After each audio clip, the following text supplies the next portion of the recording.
welcome to this video. In today's video, I want to talk to you about how to stay organized, how to keep your life organized, the things in your life organized, and just some overall tips and tricks on how to be in control of what's going on instead of letting all the mess run your life. For me, I feel like I have really worked hard in the past about a year or so to really develop some habits to keep myself organized, especially with so many things going on in my life, blogging and my personal life and work and everything else going on. So I think it's really important, especially in this day and age where we all have multiple jobs to do, right? Not only job like work, but different things happening in our lives and how to keep track of everything and just being more in control of the things that we have going on. So here are some of my tips and tricks. I hope that you'll join me in this conversation and leave some of your own ideas in the comments down below as you're watching this video. So let's get going. Now, as with many things, the key to staying organized, the first half of it anyways, I feel like is preventing a mess from happening. And this often has to do with our habits. If we're using something, it is sometimes just easier to put it down on the table, to put it somewhere where it's convenient, even though that may not be the place where the object belongs.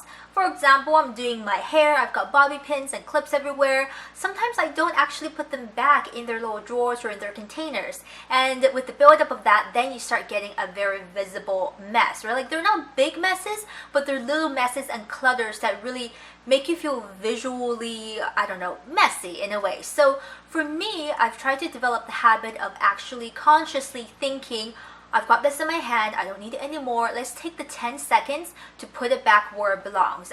This often happens at home when, you just put something in the kitchen or you put something in the bathroom and then you completely forget about it, right? Just take that extra 10-15 seconds, walk back to where the thing belongs and put it back. That definitely helps for starters. Now, the second thing I want to mention, I want to devote like a good amount of time to this because this has really helped me in my personal life, and not to mention I just really love things like this. Planners. I'm a big fan of paper planners or schedulers, journals, whatever you want to call them, things that help you keep track of whatever you got to do for the day, make plans for the future, the long future, make lists and things like that. I am very much someone who likes to just scribble and write. That's just for me. But I know some of you guys may want to do it on your smartphones, your tablets. Technology is great nowadays. Of course, feel free to do that. But I want to talk about just using something like a scheduler to keep track of your things.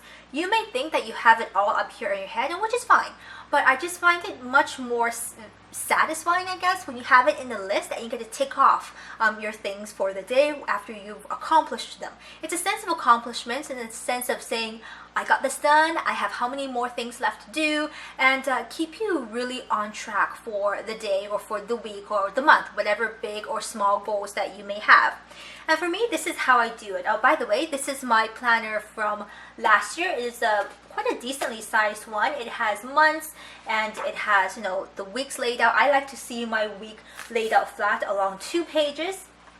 And then it has the months up here. I'll find you one like that, and you can plot in everything that you need. So this was the one from last year, and this year I bought a slightly smaller one, but it's the same idea.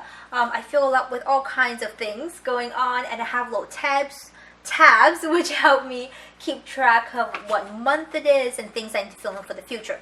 But point of how I use this, I like to do what I call kind of a 20 to 30 minute planning, like weekly planning. And what I do is that usually on a weekend, I'll sit down with my 20 or 30 minutes, more or less, and I will go through what I need to do and put down what I need to do for the next 2 weeks as far as I know.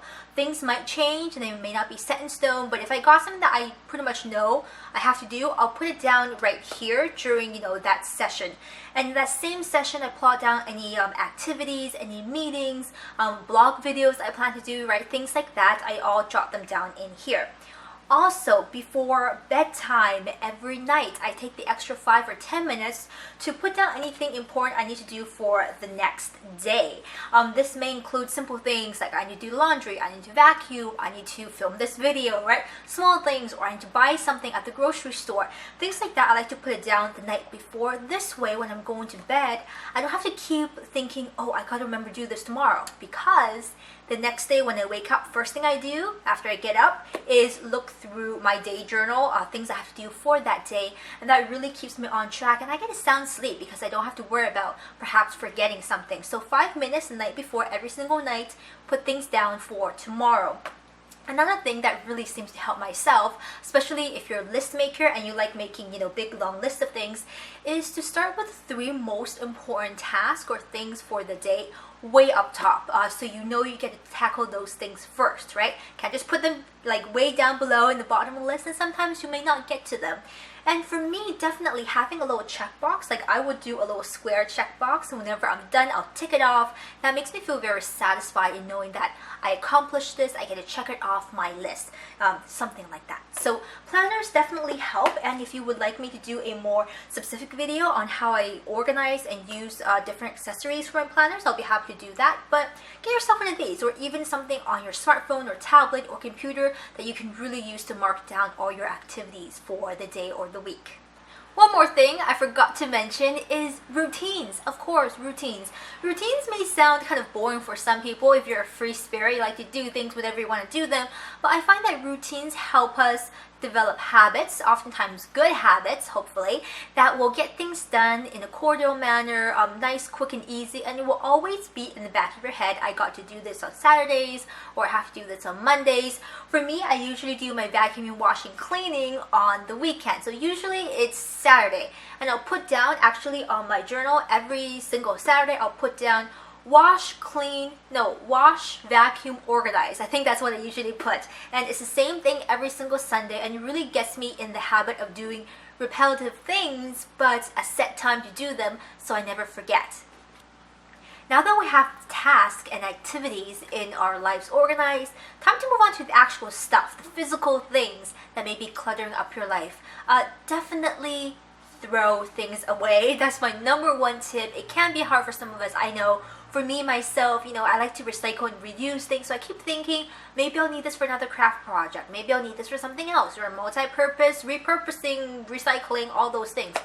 But there gets to a point where paper is just paper, and that needs to go in the recycling bin, out of the house, or wherever, and garbage is just garbage. Sometimes you will just not find the need for things until very, very far down the road, and you end up accumulating a lot of unnecessary junk and clutter that's also cluttering up your life. So for me, number 1 tip, throw things away. Recycle that couple pieces of paper on your desk. Don't leave things there. I think that's also a habit of a lot of us. We just leave things there on the table or on the chair or whatever, and then it starts to build up and it becomes a much bigger mess, and then we absolutely do not want to tackle it.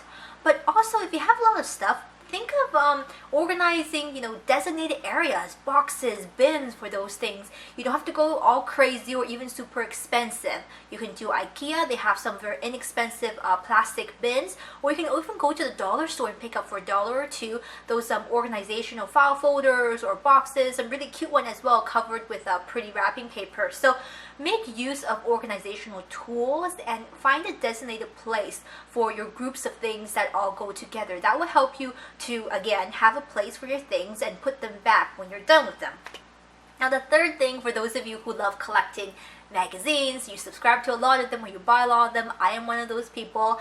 I've learned that you do not need a 1.5 year backlog of Glamour or Cosmo or Allure. You don't. Really, what you probably really need is maybe 1 year backlog, but nothing more than that, unless it's a very special limited edition release or issue, or there's something in it that you love. fine, keep that particular issue. Everything else, you do not need to keep all those back stock of magazines, and they really pile up, right? So if I see something that I really love, a look or something for a magazine from, I don't know, a couple months back, and I don't really care for the rest of the articles, or I'm done reading them, I will just tear out those pages that I love and keep them in a binder. I have a binder full of look ideas or fashion or just things that really inspire me, and I keep them on there. The majority of what's in your magazines are actually advertisements, and you really don't need to keep, repeated copies of that on your bookshelf and taking up a lot of room. Now, again, when it comes to finding designated space for the things in your life, think of all those invisible spaces. Now, I am not a home decor guru or anything like that, but I've noticed that I have a lot of invisible space that I'm not using. Things on the very top of the shelves, which may not be quite as accessible, but things that I don't need that often, I can put them right up there, under the bed, under any kind of small coffee tables and things like that. I've learned to just put a tablecloth over it, and it creates a little shield over the under table area where I can put more boxes and paperwork and things I have that I don't really need access to very often. Now just put tablecloth over it, and it's all out of sight, and it's clean and neat as well.